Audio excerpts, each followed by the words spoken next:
नमस्कार स्टूडेंट्स। तो आज हम सीखेंगे कि कंपोजिशन ऑफ फंक्शन क्या होते हैं और इन्वर्टिबल फंक्शन क्या होते हैं। तो आइए देखते हैं composition of function. Let f from a to b and g from b to c। ध्यान देने वाली बात यह है कि जो पहला फंक्शन हमने लिया है a उसका डोमेन है, b कोडोमेन है और जो g फंक्शन है उसका डोमेन पहले वाले फंक्शन का कोडोमेन है। मतलब ये पहले वाले फंक्शन का कोडोमेन और दूसरे वाले फंक्शन का डोमेन ये सेम होना चाहिए। और जी फ्रॉम बी टू सी इस तरह से, ठीक है।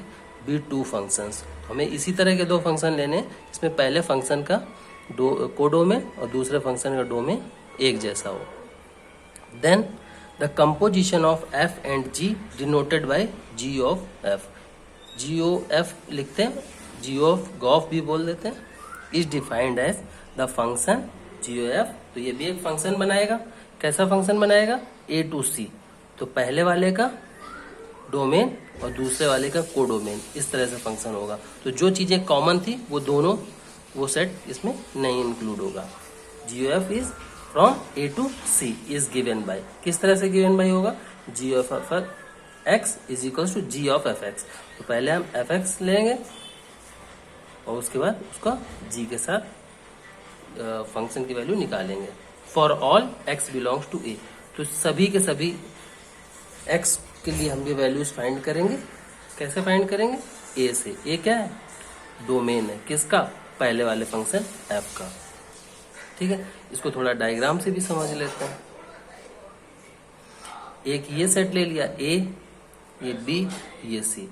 तो जो ए से वैल्यूज होंगी वो किस में जाएंगी?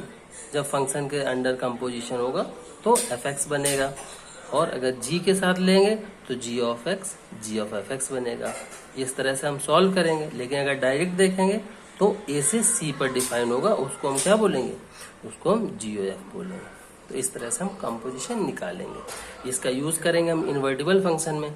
तो पहले हम समझते हैं इन्वर्टिबल फंक्शन क्या होता है, फिर मैं एक एग्जांपल से आपको कंपोजिशन निकालना भी बता दूंगा इसी वीडियो में। A function from X to Y is defined to be invertible if there is a function. कैसा फंक्शन हो? y से x में। देखो यहाँ पर x से y में है और यहाँ पर y से x में, जस्ट अपोजिट। तो इस पहले वाले का डोमेन दूसरे वाले का कोडोमेन, इसमें क्या हो जाता है? उल्टा हो जाता है, ठीक है। Such that G O F is equal to identity of X. तो जब जी ओ एफ निकालेंगे तो वो आइडेंटिटी किसकी आएगी? एफ की डोमेन की, ठीक है। और जब एफ ओ जी निकालेंगे तो ये उल्टा हो जाएगा। तो इसमें भी देखो जी के लिए डोमेन है, तो जो बाद में लिखते हैं उसी के आइडेंटिटी एलिमेंट निकाल लेते हैं, ठीक है। तो जी एफ ओ जी जब लेंगे तो आइडेंटिटी ऑफ वाई हो जाएगा। तो जब ये दोनों हम निकालेंगे और G O F identity of X के बराबर आ जाए और F O G identity of Y के बराबर आ जाए, ये दोनों चीजें हमारे लिए मोस्ट इंपॉर्टेंट है। इसी को हम इन्वर्टिबल प्रूफ करने में यूज करेंगे। तो the function G is called inverse of F. तो इस केस में हम जी को इनवर्स कहेंगे, किसका? एफ का। And is denoted by F inverse, और इसको एफ इनवर्स से डिनोट करेंगे। एक बात ध्यान दीजिए कि F is invertible if and only if it is bijective. F invertible कब होगा? जब ये बाइजेक्टिव हो। और अगर कोई भी फंक्शन बाइजेक्टिव है तो इन्वर्टिबल भी होगा। ये एक दूसरे के कन्वर्सली बराबर होते हैं। तो अगर एफ इन्वर्टिबल है तो बाइजेक्टिव होगा, बाइजेक्टिव है तो इन्वर्टिबल होगा। तो अगर आपको कोई फंक्शन बाइजेक्टिव मिल जाता है प्रूफ करने में तो आप बिना प्रूफ किए भी आप ऐसे ही बोल सकते हो कि वो फंक्शन इन्वर्टिबल है। तो आइए आप समझ लेते हैं कि एग्जाम्पल।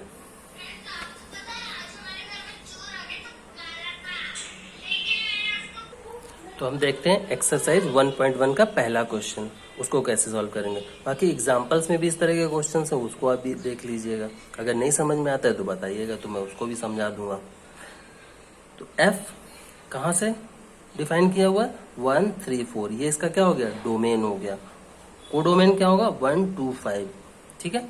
जी 1 2 5, मैंने बोला था ना ये दोनों आपस में बराबर होने चाहिए। ये देखिए ये दोनों बराबर हैं। तो जी 1 2 5 से 1 3 पर डिफाइन है, तो हमारा GOF कहाँ से डिफाइन होगा, 1 3 4 से 1 3 पर। ये आगे हम क्वेश्चन में भी समझेंगे, ठीक है। बी गिवन बाय, किस तरह से ये फंक्शन डिफाइन है, f 1 2 3 5 4 1, ये ऑर्डर्ड पेयर में दिया हुआ है। आप लोग जानते हो ऑर्डर्ड पेयर में अगर कोई चीज दी होती है तो पहला एलिमेंट कहाँ से होता है, डोमेन से, दूसरा एलिमेंट कहाँ से होता है, रेंज से, दूसरे एलिमेंट का जो सेट बनाता है वो रेंज बनाता है। And g is equals to 1 3 2 3 5 1, इसमें भी g के लिए भी ऐसे ही है। तो इसको मैंने जब सॉल्यूशन करेंगे तो कैसे करेंगे, तो इसको मैंने सिंपली वे में कर दिया आपके लिए। इसका मतलब है f1 इज इक्वल्स टू 2। देखिए ऑर्डर्ड पेयर क्या दिया हुआ है, 1 2, तो इसका मतलब हुआ f1 जब निकालेंगे तो 2 बराबर आएगा, f1 2 के बराबर हो जाएगा, ठीक है। f3 5 के बराबर होगा, f3 5 के बराबर होगा, f4 1 के बराबर होगा, f4 1 के बराबर होगा। इसी तरह से g1 इसके बराबर 3 के, g2 किसके बराबर है, 3 के, g5 किसके बराबर है, 1 के, ठीक है।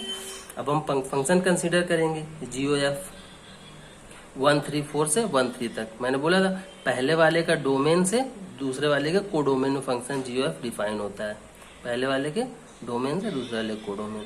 तो यहाँ पर भी देखिए 1 3 4 से डिफाइन होगा, किसमें, 1 3 पर डिफाइन होगा। कैसे सॉल्व करेंगे, GOF ऑफ 1 निकालेंगे तो इसकी वैल्यू क्या हो जाएगी, कंपोजिशन की डेफिनेशन में पढ़ा था G ऑफ F1, तो F1 की वैल्यू पहले पुट करेंगे। तो F1 की वैल्यू क्या है हमारी, F1 की वैल्यू है 2, तो यहाँ से 2 उठा के रख दिया तो G2 आ गया। अब G2 की वैल्यू क्या है, G2 की वैल्यू 3 है, इस तरह से 3 आ गया। तो इसको हम क्या, GOF ऑफ 1 की वैल्यू क्या आ गई, 3 आ गई, GOF की वैल्यू क्या आ गई, 3। अब GOF ऑफ 3 निकाल लेते हैं, GOF ऑफ 3 निकालेंगे तो G ऑफ F3 हो जाएगा। F3 की वैल्यू क्या है, F3 की वैल्यू आप देखिए 5 है, देखिए F3 की वैल्यू क्या है, 5, और G5 की वैल्यू क्या हो जाएगी, 1, ये देखिए G5 की वैल्यू 1 हो गई, ठीक है। इसी तरह से आप निकाल लेंगे GOF ऑफ 4, GOF ऑफ 4 निकालेंगे, G ऑफ F4, F4 की वैल्यू क्या है, 1, और G1 की वैल्यू क्या है, 3, तो GOF ऑफ 4 की वैल्यू क्या हो गई, 3।